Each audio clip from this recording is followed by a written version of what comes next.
and the reputation of the training in the school.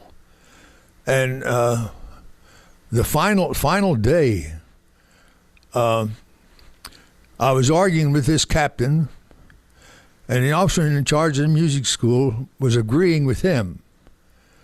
And that was to do away with all the academic training and so forth. And they said the library, the reference library, would be donated to some college somewhere that needed a library, and that the orchestration and band arrangements, they hadn't decided on what they were going to do with those, but we wouldn't need them in the school in Norfolk because all we were going to do was train individual musicians. And so we would build no more bands. No, they weren't going to build any more bands, either concert bands or dance orchestras. And I, of course, kept fighting this. And finally, I asked the captain, I said, would you hire a secretary because she knew the keyboard and the typewriter? I said, she didn't have to know anything about spelling or sentence structure or paragraphs or letter forms. She wouldn't have to know any of that because she knew the typewriter keys. And he looked at me real nasty and said, hell no. I said, that's what you're trying to make musicians do. I said, that's what you're trying to do to the music program. If they're only doing the instruments, I said, the instruments are mechanical devices. I said, it's what the musician puts into them that makes the music. And then he thought about that for a while. He looked over at the officer in charge of the school, and he's still shaking his head, agreeing with the captain. And then the captain started asking me questions, and we talked about it, and he got more serious about it. And finally, the officer in charge, when he saw the captain was giving, well, he started to give too. And then they talked about the development of musicians and how this is necessary, and they need to know phrasing and so forth, and harmony. And if they're going to pass any examinations, they have to know the subject matter. And so we finally settled that nothing was going to change. We were going to keep everything we had school-wise and go down there. Then we got to the actual construction. So this captain's wife had just put in a new cork floor in the kitchen. And he says that his wife really loves that, and it makes things much quieter in the kitchen. So we're going to put cork floors in all rehearsal rooms for soundproofing. And I said, what else are you going to put up? Well, we can't afford acoustical tile. This cork floors will do it because it did it in my wife's kitchen. And I said, you do realize that there's no way of cleaning a cork floor. I says, the musicians are there, they're spitting through their horns. The oil from the horns is going down on that cork. And you're going to have a mess you can't clean up. I said, and the music school will smell like it within a month's time. I said, you will have to be tearing that cork floor up and doing something else. And I said, it's a must that you put in acoustical tiles. I said, in addition to that, you should have tiles, banks of tiles, 4x8 tiles on both sides, on rollers, so you can shift them around the auditoriums to baffle whatever size band you're using. And I said, those are the things you need acoustic-wise. I says, you would never be able to record in a plain old barracks. I said, and the cork floors aren't going to work. We're going to go with cork floors. And I figured, well, I'd won most of my battles, and I won the big battles. So if they want to put cork floors in, put the damn things in. And they don't want to put acoustical tile in, don't put acoustical tile in. You'll change your mind eventually. And I gave up that battle. And on the way back to the school, I was told, you will never go over to one of those Bureau personnel meetings again. Your attitude to that captain was absolutely uncalled for. You talked to him like he didn't know what he was talking about. And Apparently it sounds like he didn't. I said, you just made my point.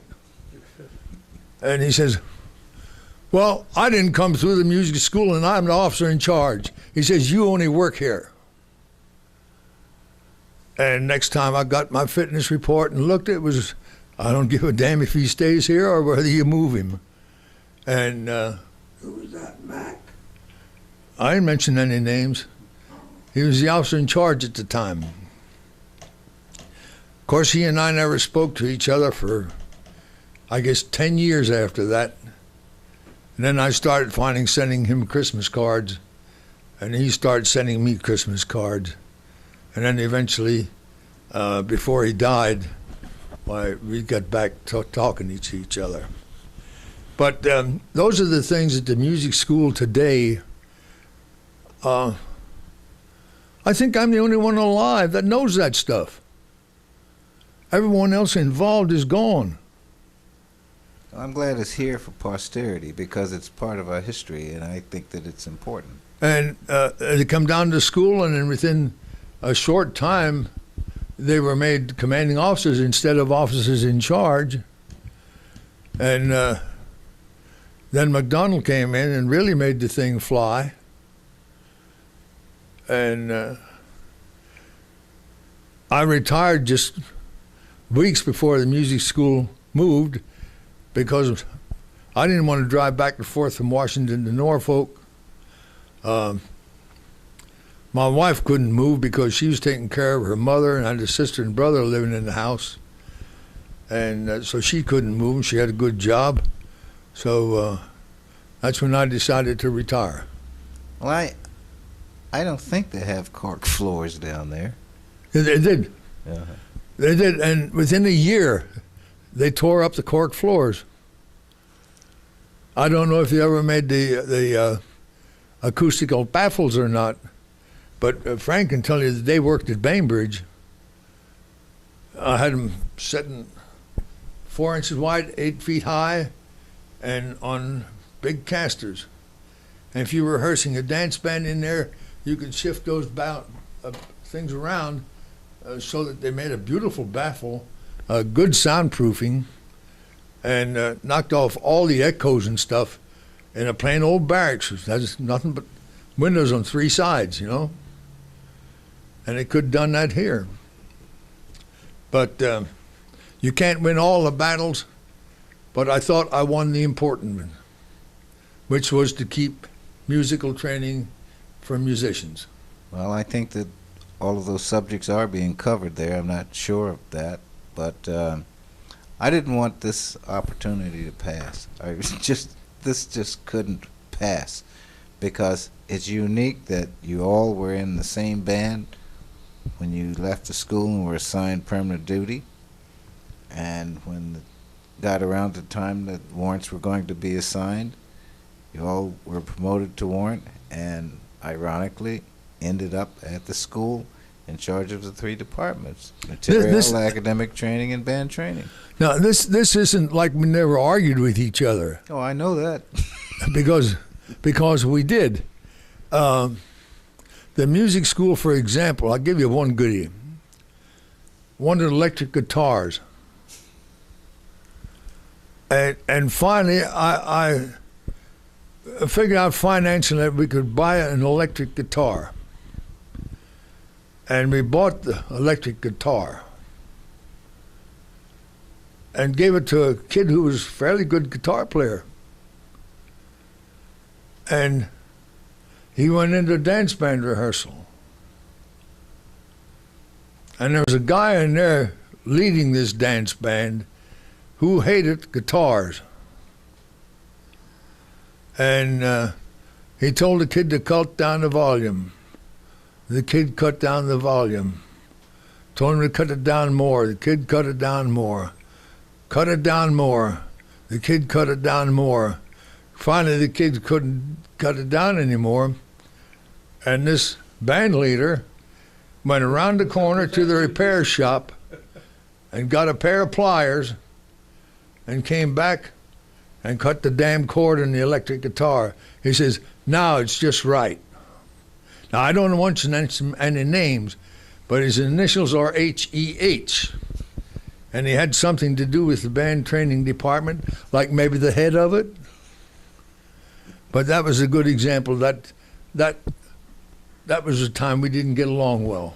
Well, rhythm guitar was very difficult to teach in a dance band because it seems like when you get these people down, it would just creep back up. It would just, I fight it today even. Well, he wants to be heard like everybody else. You got trumpets playing double 40 back there. Why shouldn't a guitar play double 40? Yeah. The function of a guitar in a big band is not to be heard by the audience. They have no business or need to hear what he's doing. He's comping the chord structure and the close formation, which helps the band, helps the soloist. It does provide a certain amount of zing to the rhythm section, but I don't care what the guy does. The volume knob is mine, and he can have the rest of them. I can't figure out how they can follow the harmony in the chord if they can't hear the damn chord. I started 20 years ago, 30 years ago. No, there's a harmonic. There's a setting on the volume where the band can hear and feel the harmonic structures. You feel it more than you hear it. Yeah, well, that's enough. You don't have to have it spelled out. Well, you just know what you're working That's with. what I say about drums. Well, a lot of It all started in Band 8. Nearly 15 minutes, Hulk. We're down to really close to 3 minutes, and we can bow out here. But Well, let me just say this again. I don't have the words to express the appreciation of you three gentlemen coming in and doing this, because you were the last department heads in the school before it moved. And that to me is very significant. And I wanted to get the three of you together anyway, since I had gotten two of you before, and I wanted Eamon to be included, and this was perfect. The school right now is coasting on what we built.